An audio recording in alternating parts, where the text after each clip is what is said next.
Assalamualaikum warahmatullahi wabarakatuh. Semangat pagi Bapak dan Ibu, perkenalkan saya Indra Riswadinata. Saya ingin menyampaikan kepada Bapak Ibu dan rekan-rekan tentang bahan tayang efektif. Presentasi adalah sebuah proses komunikasi. Komunikasi yang efektif memiliki 3 unsur yang saling berhubungan. Yang pertama itu adalah adanya komunikator, adanya kita sebagai presenter yang memberikan ide, yang memberikan pesan. Itu yang pertama.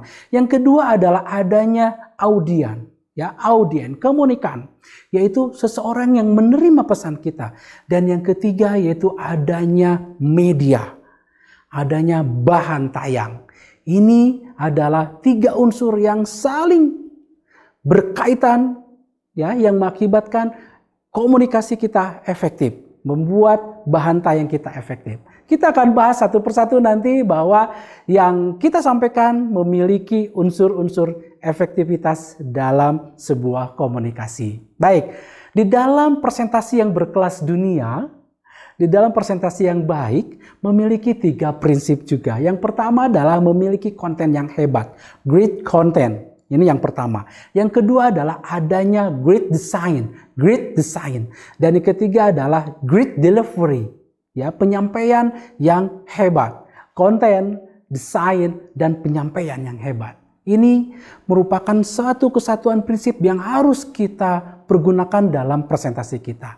Di dalam sisi konten, bahan tayang yang kita susun harus memiliki deskripsi apa yang kita sampaikan. Harus memiliki indikator keberhasilannya kita sampaikan.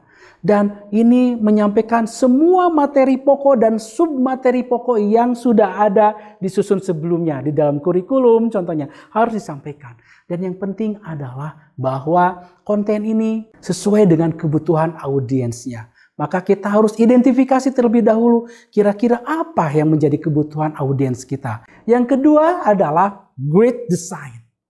Bahwa bahan tayang yang memiliki desain menarik harus memenuhi pengaturan-pengaturan. Yang pertama adalah memiliki pengaturan terhadap kontras. Artinya apa kontras? Artinya adalah peserta dapat dengan cepat menerima informasi yang kita berikan. Yang kedua apa? Memiliki pengaturan hierarki. Maksudnya apa hierarki? Bahwa peserta melihat tahapan-tahapan yang jelas. 1, 2, 3, tahapan yang jelas. Proses dulu nomor 1, proses dulu pesan yang nomor 2, proses dulu pesan yang nomor 3. Ada tahapan yang jelas. Yang ketiga adalah bahwa peserta harus memahami dengan adanya keterpaduan. Bahwa peserta merasakan struktur informasi yang baik. Bahwa struktur informasi yang baik ini bisa ditunjukkan dengan adanya sebuah tata letak. Tata letak gambar dengan tulisan. Ini menandakan adanya power dan poin. Ada powernya, ada poinnya. Power di situ adalah ada gambarnya.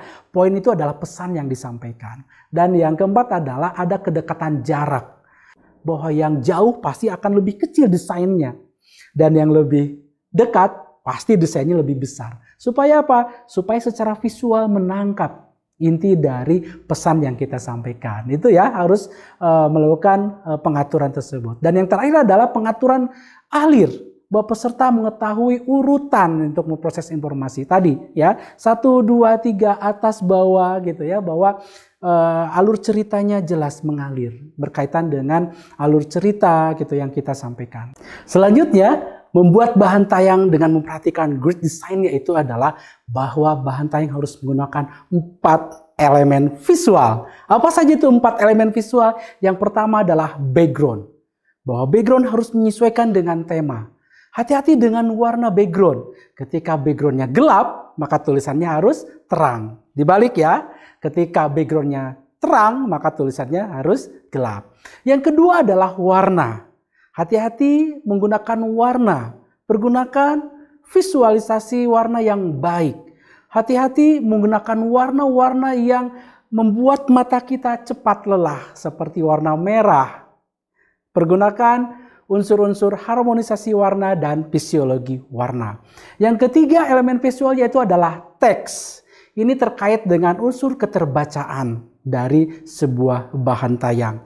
Minimal teks dalam komputer kita minimal dalam ukuran 22. Ya, ukuran 22. Paling kecil supaya terbaca oleh audiens. Tetapi akan berbeda ketika kita mempresentasikan dalam Zoom meeting, dalam webinar, maka itu akan bisa menyesuaikan. Mungkin paling kecil ukurannya 18 gitu ya, atau 16. Berbeda untuk presentasi yang dalam lingkup ruangan yang besar dengan presentasi dengan Zoom meeting atau webinar.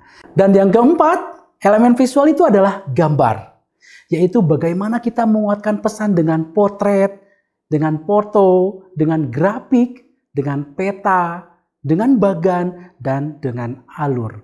Pergunakan 4 elemen visual tadi. Baik, selanjutnya dalam mendesain bahan tayang kita supaya lebih efektif, yaitu adalah kita harus mengelola pergerakan. Yang pertama adalah berkaitan dengan perpindahan posisi. Seperti ini, posisi A ke posisi B. Ini menandakan bahwa adanya sebuah pergerakan, adanya sebuah proses. Gitu ya. Kita lihat lagi, ini ada 3 bidang, A, B, dan C. Maka yang B saya tarikan ke atas, dan yang C saya pindahkan juga ke lebih atas. Ini menandakan bahwa B progresnya lebih meningkat dibanding dengan A, dan yang C ini sebuah progres yang lebih tinggi lagi dibanding dengan B dan A. Maka visualkanlah dengan mengelola pergerakan dengan perpindahan posisi. Yang kedua adalah orientasi atau rotasi. Kita lihat bahwa ini ada sebuah kotak yang kita susun menjulang ke atas, akan berbeda tentunya ketika kita posisikan sebuah objek ketika kita perbesar ke kiri dan ke kanannya.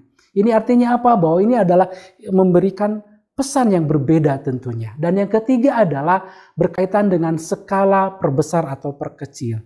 Ketika kita ingin menyampaikan sebuah pesan bahwa perjalanan kita sudah dekat, maka visualkan seperti ini, lebih besar dibanding dengan itu tadi ya, perjalanan awal kita yang lebih kecil. Jadi skala perbesar dan perkecil itu untuk menguatkan pesan kita. Bahwa desain yang kita susun akan mempengaruhi kepada efektivitas kita dalam menyampaikan sebuah presentasi yang efektif. Baik, dan yang ketiga yaitu adalah great delivery. Bagaimana menyampaikannya dengan hebat. Bahwa kita harus memperhatikan olah dan gaya tubuh kita. Boleh nggak presentasi seperti ini teman-teman? Nggak boleh. Jadi perlihatkan tangan kita jangan seperti melipat seperti ini. Ini terkesan kita sombong. Boleh nggak kita tangan kita masuk ke dalam kantong kita? Nggak boleh. Ya, boleh nggak mata kita tidak dipandang audiens kita seperti ini? Audien ada di bawah. Boleh nggak kita melihat ke atas ke sana? Padahal audien ada di sana. Jadi perhatikan posisi mata kita. Audiens kita harus lihat. Baik, itu tadi Bapak Ibu dan teman-teman bahwa bahan tayang efektif itu harus memiliki 3 unsur yang saling berkaitan. Yang pertama adalah memiliki konten yang hebat, memiliki desain yang menarik, dan menyampaikannya dengan menarik pula. Great content, great design, dan great delivery. Terima kasih. Wassalamualaikum warahmatullahi wabarakatuh. Semangat pagi.